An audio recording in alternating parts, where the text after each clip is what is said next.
Welcome back to Today 365. You're watching our Read-Aloud series where we pick one awesome book each month to read, learn, and think together. Today, we're diving into Chapter 4 of Matilda, The Ghost. In this chapter, Matilda's father rips pages out of her library book in anger, so she borrows her friend Fred's talking parrot and hides it in the chimney. During dinner, the parrot's spooky praises frighten the family into thinking the house is haunted. Matilda cleverly spooks them all.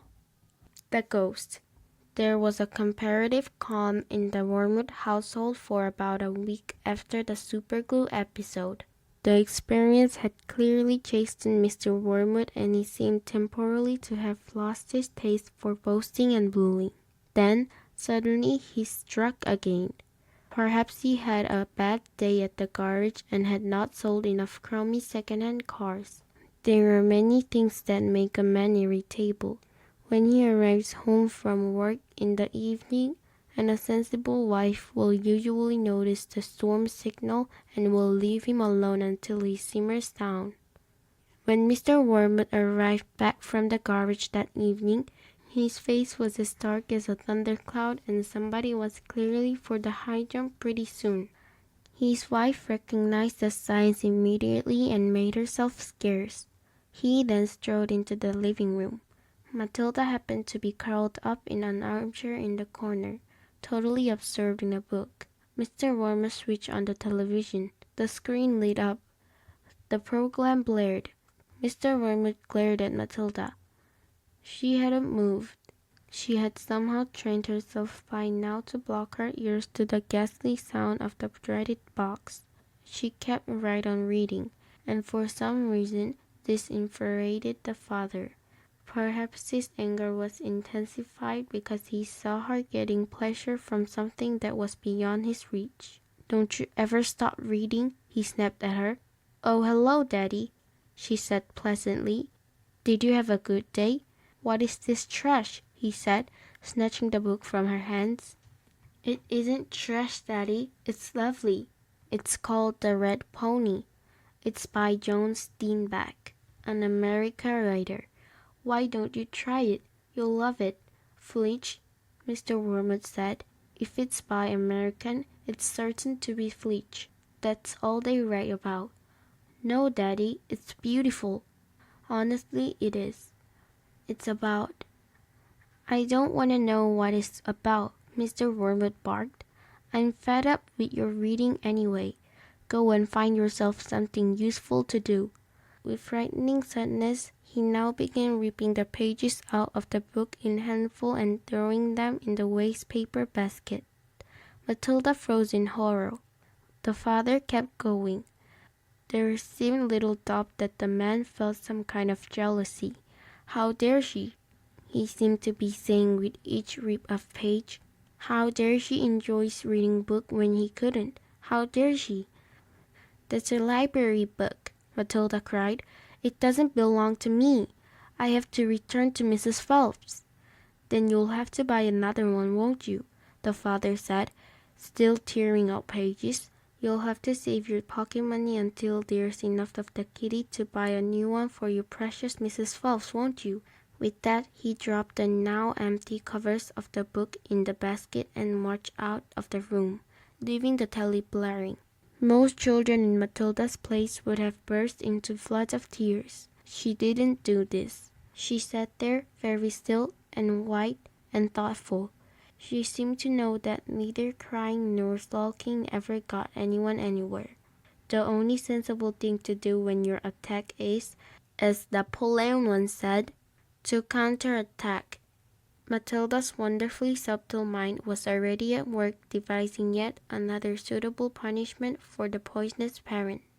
The plan was now beginning to hatch in her mind depended, however, upon whatever or not Fred's parrot was really good as a talker as Fred made out. Fred was a friend of Matilda's. He was a small boy of 6 who lived just around the corner from her, and for days he had been going on about the great talking parrot his father had given him.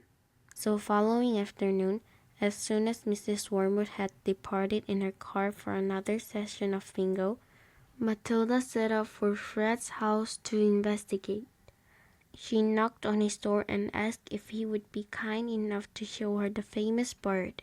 Fred was delighted and led her up to his bedroom where a truly magnificent blue and yellow parrot sat in a tall cage. "There it is," Fred said. "Its name is Chopper." "Make it talk," Matilda said. "You can't make it talk," Fred said. "You have to be patient. It'll talk when you feels like it." They hung around, waiting. Suddenly, the parrot said, "Hello, hello, hello." It was exactly like a human voice. Matilda said, "That's amazing. What else can it say?" "Rattle my bones," the parrot said, giving a wonderful imitation of spooky voice. "Rattle my bones." "He always sang that," Fred told her. "What else can he say?" Matilda said. "That's about it," Fred said. "But it is pretty marvelous, don't you think?" "It is fabulous," Matilda said.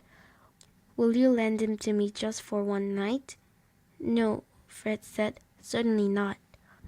"I'll give you all my next week's pocket money," Matilda said.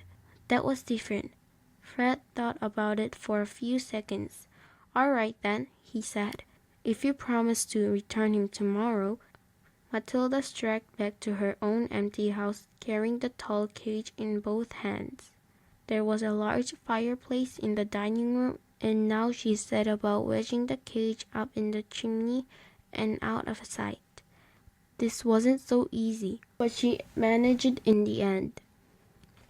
"Hello, hello, hello," the bird said. "Shut up, you nut," Matilda said, and she went out to wash the soot off her hands. That evening, while the mother, the father, the brother, and Matilda were having supper as usual in the living room in front of the television, a voice came loud and clear from the dining room across the hall. "Hello, hello, hello," it said. "Harry!" cried the mother, turning white. "There's someone in the house. I heard a voice." "So did I," the brother said.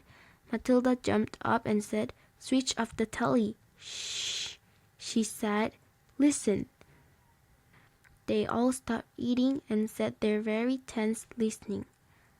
"Hello, hello, hello," came the voice again. "There it is," cried the brother. "It's burglars," hissed the mother. "They're in the dining room." "I think they are," the father said, sitting right. "Then go and catch them, Harry," hissed the mother. "Go out and collar them red-handed." The father didn't move.